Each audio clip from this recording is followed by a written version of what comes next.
Hello everyone, my name is Sahil and I'm a real estate consultant. So today I bring you a new topic, a new fresh perspective of how comfort zone is keeping you away from real estate. So let's understand one basic thing before proceeding ahead.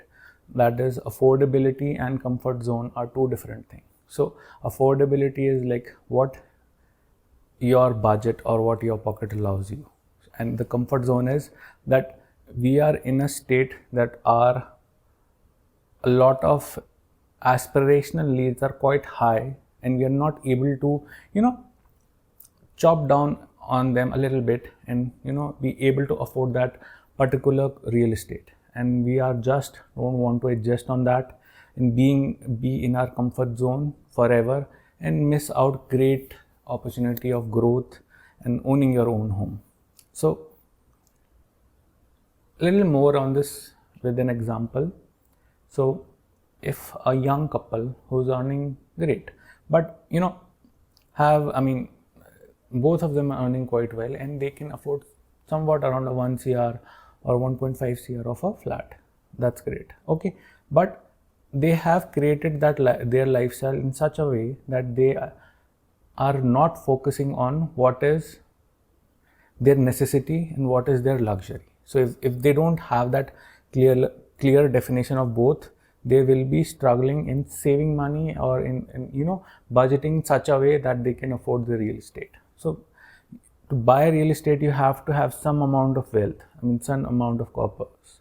You can get loan of 80 or max 90% on a particular property. You need to have that rest 10% or 20% plus that registration amount. So you have to be very cautious about whatever you're buying and whatever you're thinking about. So you have to adjust your lifestyle in such a way that you can differentiate what luxury you can avoid for a couple of years so that you can own something, and what is your necessity which cannot be delayed or avoided, right? Getting my point? So currently we have to see like what is the right time to buy real estate. It was yesterday. So if it's like real estate has always been and will always be ahead, no matter what you do, no matter what you earn, it will always be ahead of you. Why is that? Because your aspirational need will always be higher whatever you earn. So if someone who earns 1 lakh rupees per month, they would like to own 1 BHK or a 2 BHK. But someone who is earning 1.5 or 1.8 will definitely want to go for a 3 BHK. They won't consider 2 BHK or a 1 BHK. So just a rough example, right? So because of the affordability is not that, not affordability, because of the necessity of luxury is so much high that we have avoided real estate, and like the focus on owning your own house is quite delayed, which is not great, not a good thing, right? So how can you sort this thing? How can you get out of your comfort zone and be able to afford that home or that particular property you always wanted? So number one thing, you have to define what are your luxuries. So owning a big car is your priority. You should always have a car. That's totally understandable. But what is the limit of the car you should be owning? Like if you could chop down a couple of lakhs from that budget and use that budget to fund your, real estate. What if not switching your cars too frequently? You could use a particular car for 10 years at least, not switching it every 4 or 5 years or maybe 8 years. You can use that till 10 years, then think of switching that. So if you could take one less luxurious trip, that could be enough to save money to create a corpus for you which can be used to buy real estate. There are a lot of methods. What if you avoid couple of more fancy clothes? What if you avoid a couple of more fancy shoes, fancy trip? There are a number of things like this lifestyle offers you. But some might agree that we earn to live and enjoy and to experience. But yes, I agree. But having your own roof is also very crucial, because anything bad can happen in life. And if you have your house sorted, if you have your basic amount of income sorted, then you won't be stuck in something which you don't like, which is like a toxic job, because you have your home sorted, you have such skill that you can always sort those food requirement, then you can almost survive in worst of the worst case scenario. What we saw, I mean, we saw this in the COVID. I'm not saying COVID is going to happen again or similar situation will arise, but recession is something we can see. It's not, I mean, it's not here, might not be coming in the coming years, but it can be a possibility in next 20 years, where recession can take your jobs and leave you in a position where you might not have a roof on your head. So having a own home is very crucial, right?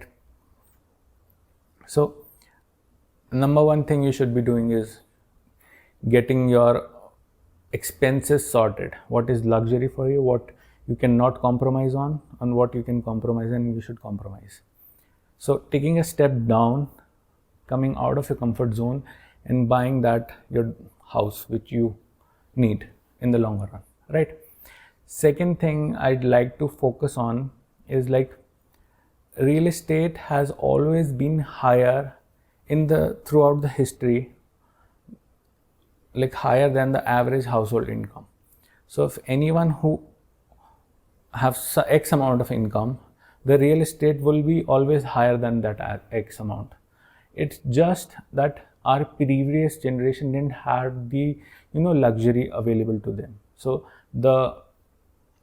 obviously they wanted to step up their lifestyle, and they did, not denying that. They also stepped up their lifestyle. In every generation is doing that. But what I'm saying is that the luxury which is available now was not available to them that easily also. And they were in a situation where they have thought of owning a house was their priority, and they budgeted in such a way that they avoided luxury. They were happy to avoid those luxurious items and own that real estate. But today it's not the case. People are not willing to sacrifice on their luxury and own that house. I mean, it's a personal life choice, but if you're someone who can, and if you someone who wants to own a real estate and are stuck in a position where you cannot budget, you can consult with me. I can help you with that. Or if you want to do in a very generic way, you have to calculate your own expenses. This is the crux of it. But one thing I'd like to highlight also is that you should always sort your expenses. So always have your emergency fund ready, no matter what. You should always have that ready. And that is not a luxury, that is your basic need. You should have that, and you should be secure about it. Like, this is something I'm not going to touch no matter what. Post that, you have to adjust your luxury. Once your emergency fund is sorted, then you have to adjust those luxury a little bit. I'm not saying sacrifice everything, but yes, have a balance. Adjust your luxury, adjust your lifestyle in such a way that you can save money for your real estate, especially your home where you live. So I hope this will help you, and like, if this will allow you to motivate you in such a way that you can step out of your comfort zone and start saving or start thinking about the real estate in a more serious manner. So thank you for watching, and see you next time. Bye bye.